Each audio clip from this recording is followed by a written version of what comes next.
रागाच्या भरात मद्यधुंद तरुणाने 27 वर्षीय तरुणाचा चाकूने भोसकून केला खून।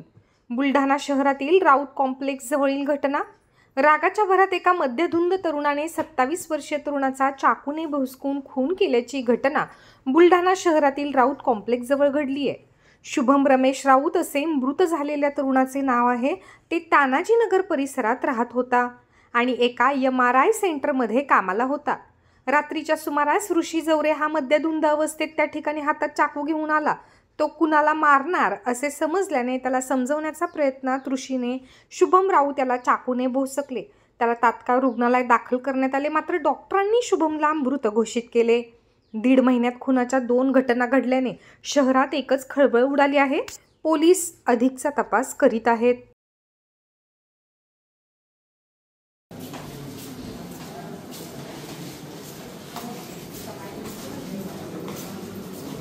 एखादा